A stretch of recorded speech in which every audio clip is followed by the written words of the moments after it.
नमस्कार, मैं हूं आपके साथ गौरव राजेंद्र। बुलेटिन की शुरुआत करते हैं। इंदौर जिले के महू में 5 साल की लंबी कानूनी लड़ाई के बाद राघवी थाना जिला उज्जैन के तत्कालीन थाना प्रभारी दिवंगत रामचंद्र कोली के परिवार को आखिरकार न्याय मिला है। महू अदालत ने अपने महत्वपूर्ण फैसले में स्पष्ट किया है कि टीआई कोली की मौत हार्ट अटैक से नहीं बल्कि सड़क दुर्घटना में लगी गंभीर चोटों के कारण हुई थी। अदालत ने बीमा कंपनी के तर्कों को खारिज करते हुए मृतक अधिकारी के परिवार को लगभग 40 लाख रुपए का मुआवजा ब्याज सहित 30 दिनों में अदा करने का आदेश दिया है। यह फैसला पुलिस रिकॉर्ड, मेडिकल रिपोर्ट और विशेषज्ञ चिकित्सकों की राय के आधार पर दिया गया है और कानूनी विशेषज्ञों के अनुसार यह निर्णय भविष्य में ऐसे मामलों के लिए मिसाल बनेगा।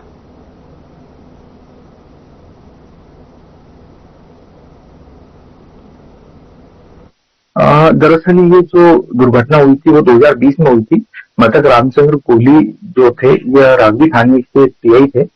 यह अपनी पत्नी जो थी इनकी कलाबाई, उनके साथ में अपनी कार से इंदौर से राघवी थाने जा रहे थे। वहां पे थाना क्षेत्र सावेर के अंतर्गत इनकी जो कार थी वह आगे चल रहे ट्रक से टकरा गई थी। तत्पश्चात ड्यूरिंग द ट्रीटमेंट इनकी डेथ हो गई थी। फिर परिजनों द्वारा हमारे माध्यम से हमने क्षतिपूर्ति याचिका माननीय न्यायालय के समक्ष दायर की थी। उसमें बीमा कंपनी के द्वारा मुख्य रूप से यह आपत्ति ली गई थी कि इनको प्री हार्ट डिसीज थी और इनके द्वारा पहले भी इनके हार्ट की बीमारी से पीड़ित थे और इनका इलाज जारी था, जिसका पेपरों में भी वर्णन था। और बीमा कंपनी में यह तर्क था कि इनकी जो डेथ है वह हार्ट अटैक के कारण हुई है। At the time of accident इन्हें हार्ट अटैक आया, जिससे यह आगे ट्रक में टकरा गए और जिनसे इनकी मृत्यु हो गई थी।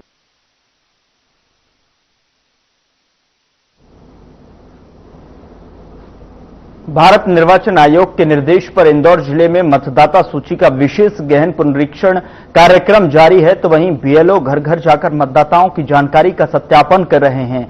लेकिन पत्रिका समय पर उपलब्ध नहीं होने से काम प्रभावित हो रहा है।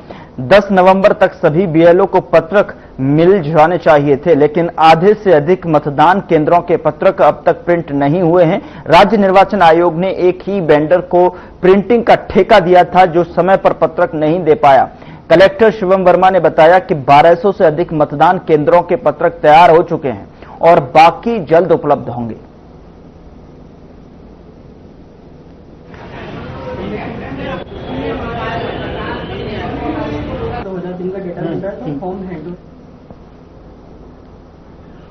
उधर इंदौर कलेक्टर शिवम वर्मा ने राव क्षेत्र में हाल ही में हुई दुर्घटना, बता दें कि हाल ही में हुई घटना को ध्यान में रखते हुए सभी कारखानों को 15 दिनों के अंदर फायर सेफ्टी ऑडिट कराने के निर्देश दिए हैं। उन्होंने कहा कि ऑडिट कराने के बाद प्रशासन को रिपोर्ट सूचित करनी होगी, जिसके आधार पर प्रशासनिक अधिकारी जांच करेंगे, चाहे कारखाना पहले सील किया गया हो या अभी संचालित हो। सभी को फायर सेफ्टी रिपोर्ट प्रस्तुत करनी होगी।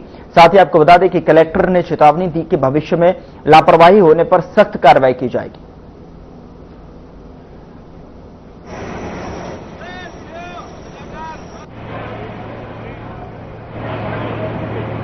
देखिए, अभी हमारे जिले में एक बहुत दुर्भाग्यपूर्ण घटना हुई थी जिसमें 2 महिलाओं की दुखद मृत्यु हुई थी। तो ये राऊ में एक कारखाना था जहां पर टर्पेंटाइन ऑयल वगैरह का काम होता था, केमिकल्स का, और उसके बाद वहां पे आग लगी और उसमें दुखद घटना हुई। तो उसमें देखा गया कि फायर सेफ्टी के नॉर्म्स के मानक के हिसाब से जो इक्विपमेंट होने चाहिए, जो व्यवस्था होनी थी, वो नहीं थी। तो उसके बाद ये विषय इतना गंभीर था, इसके कारण प्रशासन ने तत्काल कार्रवाई करते हुए ऐसे और संस्थानों पर, कारखानों पर कार्रवाई करी, उनको सील भी किया और ऐसे जब सभी संस्थान जहां पर व्यवस्था नहीं थी वो सील भी किया गया। फिलहाल चूंकि ये पाया गया कि बहुत सारे संस्थानों में इस प्रकार के छोटे छोटे, मतलब जो दिखने में विषय छोटा लगता है कि वहां पे फायर एक्सटिंग्विशर नहीं लगा है, लेकिन जब वो नहीं होता और जब दुर्घटना होती है तो उसके परिणाम बहुत ही घातक और गंभीर होते हैं। ये फैसला किया गया कि सभी जो कारखाना संचालक हैं उनको एक 15 दिवस का एक अवसर दिया जाता है कि वो सभी लोग अपने अपने कारखानों में उचित गुणवत्ता के, उचित मानक के हिसाब से फायर सेफ्टी के इक्विपमेंट और व्यवस्थाएं कर लें, फायर ऑडिट करा ले, और प्रशासन उनको समझ देता है। लेकिन उसके बाद हम लोग सख्त से सख्त कार्रवाई भी करेंगे, जिसमें कारखानों को सील भी किया जाएगा और जो भी दंडात्मक कार्रवाई होगी वो भी की जाएगी।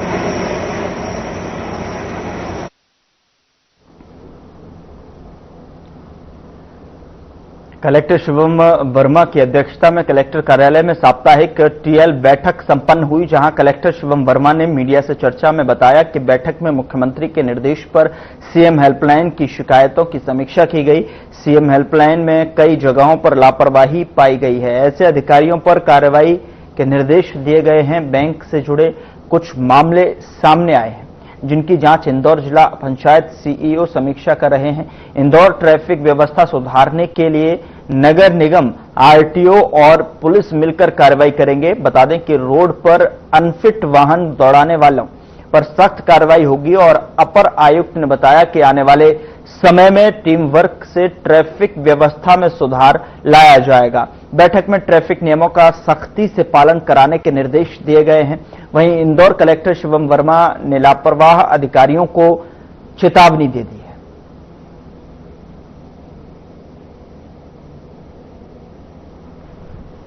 हमारी साप्ताहिक समन्वय बैठक होती है, उसमें सभी विभागों के साथ बात हुई थी और जो हमारे प्रमुख उसमें पॉइंट्स रहते हैं, जैसे माननीय मुख्यमंत्री जी के निर्देश, जो हमारी सीएम हेल्पलाइन, तो इन सब पर चर्चा हुई है और सीएम हेल्पलाइन में पाया गया कई जगहों पर लापरवाही की है, जवाब भरने में दिक्कतें हुई है, तो ऐसे कुछ लापरवाह अधिकारियों पर कार्रवाई करने के निर्देश दिए गए हैं। पीएचई विभाग में समितियों को सस्पेंड करने के निर्देश दिए गए हैं।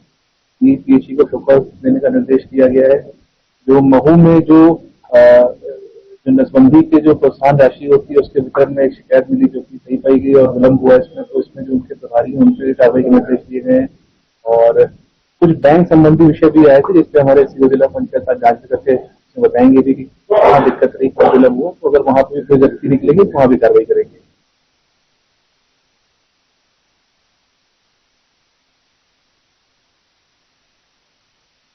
इंदौर में माही को न्याय दिलाने की मांग को लेकर सैकड़ों नागरिकों ने कैंडल मार्च निकाला। दरअसल सूर्यदेव नगर से शुरू हुआ यह मार्च सेन प्रतिमा तक पहुंचा, जिसमें बीजेपी नेता बबलू शर्मा, सामाजिक कार्यकर्ता, महिलाएं और युवाओं ने भाग लिया। महज 10 माह की शादी में माही ने पति, ससुर, सास और ननद से अमानवीय अत्याचार और यातनाएं झेली। मोबाइल रिकॉर्डिंग और पोस्टमार्टम रिपोर्ट में इस क्रूरता का सच सामने आया है। प्रदर्शनकारियों ने माही को न्याय दो और बेटियों पर अत्याचार बंद करो जैसे नारे लगाए। परिवार ने मुख्यमंत्री और पुलिस प्रशासन से दोषियों पर कड़ी कार्रवाई की मांग की है। तो वहीं आपको बता दें कि पुलिस कमिश्नर ने आश्वासन दिया कि दोषियों को जल्द गिरफ्तार कर कठोर सजा दिलाई जाएगी।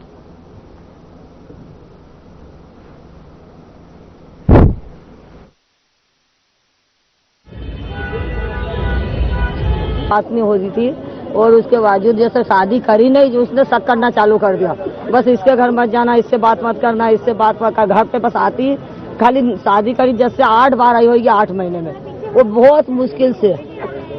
और आई नहीं, यहाँ से ले जाने के बाद उसको घर पे जाके मारना कि तुमने, तेरे को क्या सिखाया, किसने क्या बोला, क्या नहीं बोला, बस। और कब माचिस की अगर सिगरेट जला के ना उसके सब दूर चोटाना, बेल्ट उनसे मारना। जब आती, जब बताती, उधर से लाते, जब भी मारते हैं कि दादी देख मेरे को ऐसा मारा या खून आ गया, देख मेरे कान में से। कुछ पैसे की भी मांग कर। उसके परिवार में उसकी सास है, ननंद है 4 और ससुर है। वो ननंद भी वो उसको बोलती, उसके भाई की एक भाई था कि ये तो भाभी ऐसी है तो क्या, ऐसी है तो क्या उसको मार डाले क्या। देखिए, प्रदर्शन नहीं, ये एक श्रद्धांजलि थी उस परिवार की बच्ची के प्रति जिसकी शादी को अभी 1 वर्ष हुआ था। और उस 1 वर्ष में जो सबूत हैं, जो बातों का वृत्तांत है, जो मोबाइल में रिकॉर्डिंग है, उससे पता चलता है कि उसने 1 वर्ष के अंदर 100 वर्षों का प्रताड़ना को सहन करा और झेला है। हम आज यहां पर मौन श्रद्धांजलि देने उसको इसीलिए एकत्रित हुए कि जो आज हमारी परिवार की बेटी माही के साथ हुआ है, वो किसी और की बेटी के साथ ना हो। इसीलिए हम सब यहां पर एकत्रित हुए थे।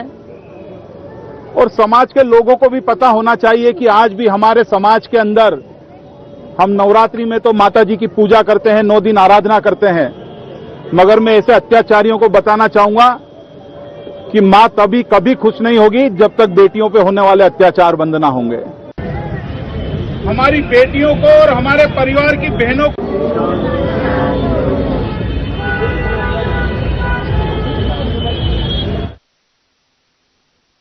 उधर कांग्रेस के पार्षद और नगर पालिका में नेता प्रतिपक्ष आशीष माहेश्वरी, धर्मेंद्र यादव सहित कांग्रेस के नेताओं और पदाधिकारी कार्यकर्ताओं ने तिलक चौक पर प्रदर्शन करते हुए पहले तिलक की मूर्ति के आसपास साफ सफाई की।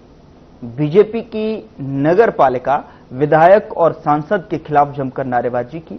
आशीष माहेश्वरी ने कहा कि दीपावली के पहले वर्तमान कार्यकारी अध्यक्ष संजय दिव्याकीर्ति द्वारा 5 करोड़ रुपए का भुगतान किया गया है। यह भुगतान किसे और किस कार्य के एवज में किया गया है, इसकी जानकारी नहीं दी जा रही है। उन्होंने शहर में खुद ही सड़कें, टूटी हुई नालियां, साफ सफाई व्यवस्था न होने के लिए सीधे तौर पर सांसद और केंद्रीय कृषि मंत्री शिवराज सिंह चौहान को जिम्मेदार ठहराया है। उन्होंने कहा कि कभी पेरिस का सपना दिखाया जाता है तो कभी नगर निगम का। वास्तविक हालत बद से बदतर है। आम जनता से टैक्स वसूला जा रहा है लेकिन व्यवस्था नहीं दी जा रही है। इन मुद्दों को लेकर आगामी दिनों में आंदोलन और तेज किया जाएगा।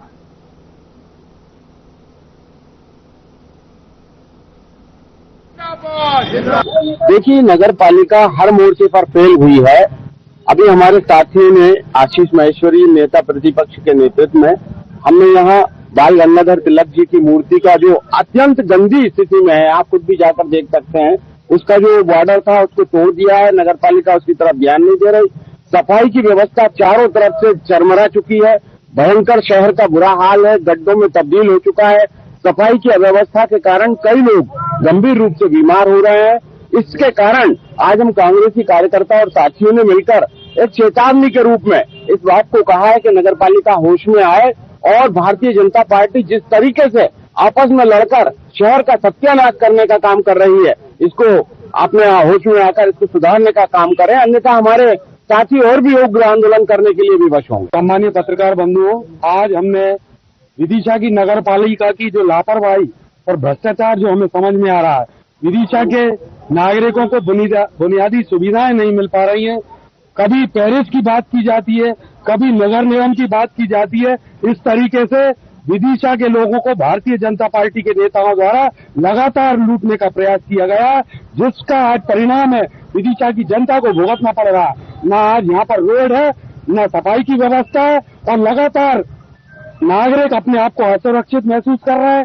लगातार एक्सीडेंट बढ़ रहे हैं, बीमारी बढ़ रही है। धूल के कारण आप जाके देखिए, डॉक्टरों के पास लंबी लंबी कतार लगी है। सांस की प्रॉब्लम और अन्य तरह की प्रॉब्लम जिससे लोग ग्रसित हो रहे हैं। धूल के कारण लोग पीड़ित हो रहे हैं। छोटे छोटे बच्चे स्कूल जाने से डर रहे हैं, ऑटो पलट रहे हैं। इस तरह की हमें नगर पालिका की लापरवाही समझ में आती है और इसका हम दोषी साक्षात शिवराज सिंह चौहान जी को देते, जिन्होंने लगातार 18 साल मुख्यमंत्री लेकर विदिशा की जनता को ठगा तो महसूस करा और लगातार विदिशा की जनता को आप लूटते आ रहे हैं। जिंदाबाद कांग्रेस पार्टी, जिंदाबाद। यहां रुक रहे हैं एक छोटे से ब्रेक के लिए। ब्रेक के उस पार खबरों का सिलसिला लगातार जारी है।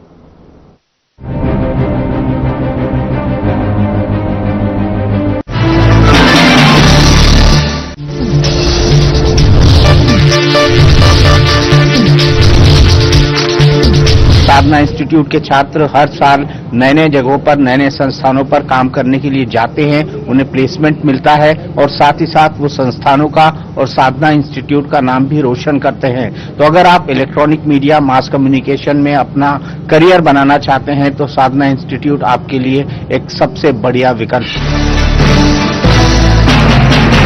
क्या रंग खिला, क्या रूप सजा, मैं ही नहीं दुनिया ने कहा।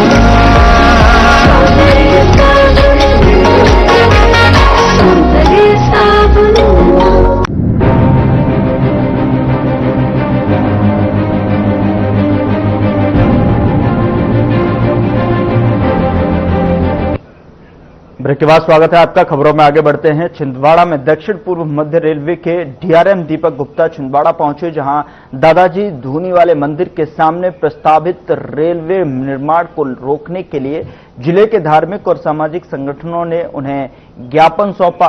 साथ ही आपको बता दें कि वहीं समिति अध्यक्ष विजय पांडे ने बताया कि यह स्थल धार्मिक आयोजनों और मोक्षधाम जाने के लिए प्रमुख मार्ग के कारण विशेष महत्व रखता है, जबकि रेलवे के आसपास बता दें कि अन्य खाली भूमि उपलब्ध है। का प्रांगण है और यहाँ जो सामने रेलवे की लगभग 20,000 स्क्वायर फीट जगह खाली पड़ी है, इसका उपयोग दादाजी दूनी वाले मंदिर में आयोजित होने वाले कार्यक्रमों में इसका उपयोग होता है। गुरु पूर्णिमा में हजारों हजार लोग यहाँ पे आते हैं और दर्शन करते हैं, भंडारा पाते हैं। नर्मदा जयंती में हजारों की संख्या में लोग यहाँ पर आते हैं और बहुत बड़ा भंडारा यहाँ पे होता है। सबसे बड़ी बात यह है कि मोक्षधाम जाने के लिए एक प्रमुख रास्ता ये है, यहाँ से है, और उस रास्ते को बंद करने का काम रेलवे प्रशासन के द्वारा यहाँ पे रनिंग रूम बना के और पानी की टंकी का निर्माण करके किया जा रहा था, जिसका विरोध करते हुए हमने आज DRM को ज्ञापन दिया है। हमारा निवेदन है कि पातालेश्वर धाम जो हमारे पता नहीं कितनी पीढ़ियों से यहाँ पे मेला लग रहा है, उस मेले में लाखों लोग प्रतिवर्ष शिवरात्रि के पर्व पर यहाँ पर एकत्रित होते हैं। ये जिला पवार संघ के अध्यक्ष और वो मेला जो है ना परंपरा सर, इसमें केवल धार्मिक समितियों का ही नहीं बल्कि पूरे गोहद विधानसभा के खुर्द गांव की भारती सिंह ने अपने 6वें प्रयास में MPPSC उत्तीर्ण कर सहकारिता विस्तार अधिकारी के रूप में चयन प्राप्त किया है और इस सफलता से खुर्द गांव में खुशियों की लहर दौड़ गई है। ग्रामीणों और परिवारजनों ने गोहद चौराहे से भव्य जुलूस निकालकर उनका स्वागत किया और क्षेत्रीय लोगों ने उन्हें ढेरों शुभकामनाएं एवं आशीर्वाद प्रदान किए।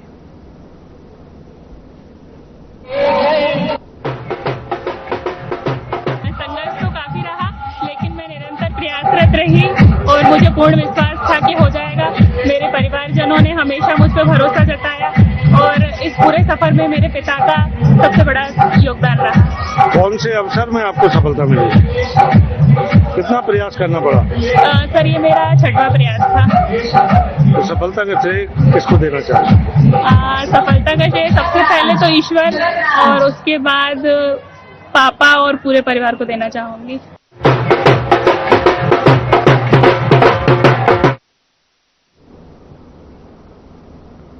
उधर इंदौर के राव थाना क्षेत्र में स्थित अजंता सैंडविच शॉप पर हुई मारपीट का वीडियो सोशल मीडिया पर वायरल होने के बाद पुलिस ने एक्शन लिया है। जानकारी के अनुसार बता दें कि लकी नाम का युवक दुकान बंद कर घर जा रहा था, तभी पुराने विवाद के चलते अनिकेत और अनुज वहां पहुंचे और उसके साथ गाली गलौज कर मारपीट की। पूरी घटना CCTV कैमरे में कैद हो गई।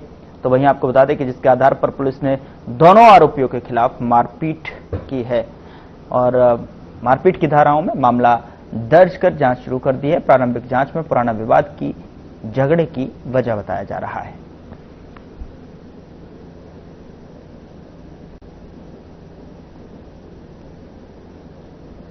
राउत थाना क्षेत्र के अंतर्गत एक सोशल मीडिया पर वीडियो वायरल हुआ था, जिसमें कि राउत थाना क्षेत्र में जो कि अजंता सैंडविच की दुकान है लकी की, वो वहां पर अपनी दुकान बंद करके जा रहा, तभी पुराने विवाद में लेकर अनिकेत और अनुज, इन दो लोगों ने उसके साथ मां बहन की गंदी गाली दी और गाली गलौज की और मारपीट की। इस पर से मारपीट की विभिन्न धाराओं में केस रजिस्टर किया जाकर इन्वेस्टिगेशन किया जा रहा है।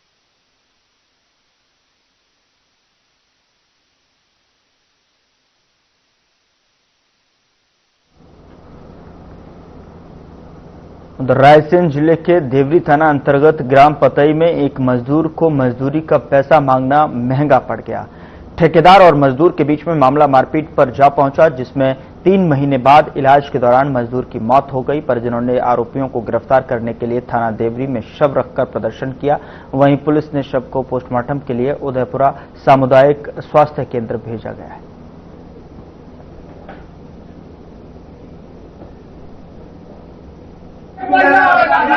सर, इनकी ये मजदूर करनी है तो पैसे लेने के लिए गए थे। गुड्डू नाम का जो गोविंद का भाई गुड्डू है, वो ठेकेदार है, मजदूर ले जाता था। हमने इस मांगने के लिए पैसा गया तो पैसा उन्होंने दिए नहीं। इसको मारा तो हमारे घर पास में, तो हमारे भाई को आवाज सुना नहीं तो वो भी गया, तो उसको भी बहुत ज्यादा मारा। इनने 10-15 लोगों ने, पूरे परिवार के लोगों ने मिलकर उनकी आज मृत्यु हुई।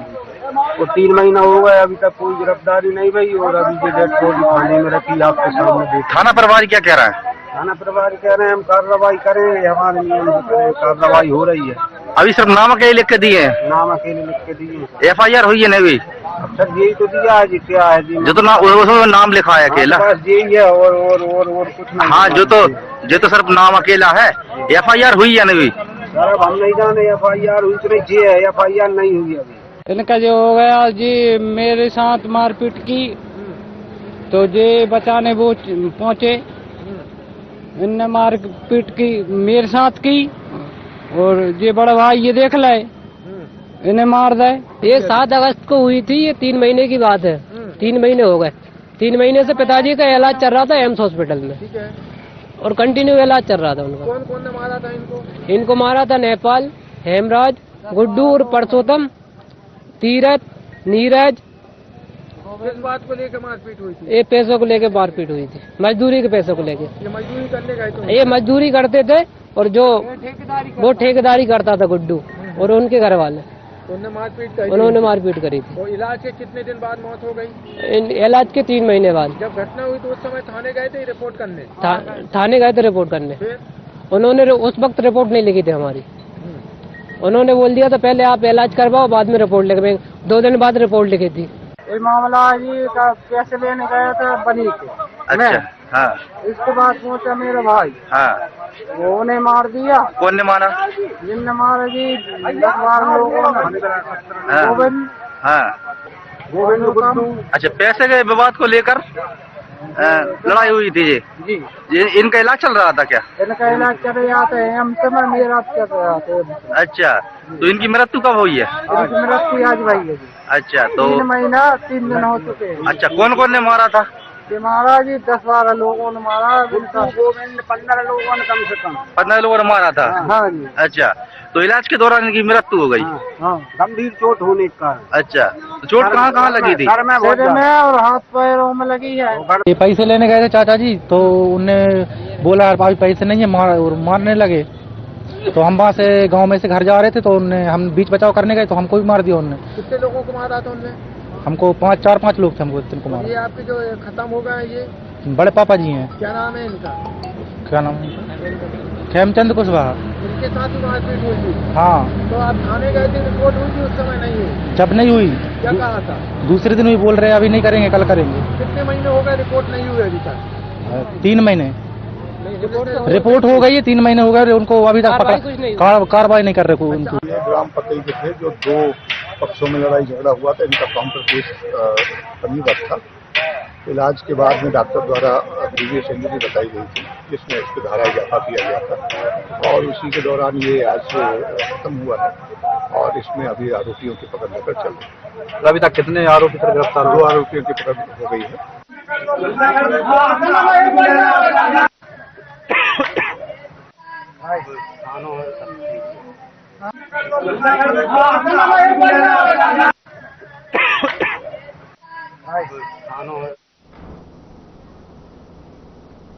फिलहाल बुलेटिन में इतना ही। नमस्कार।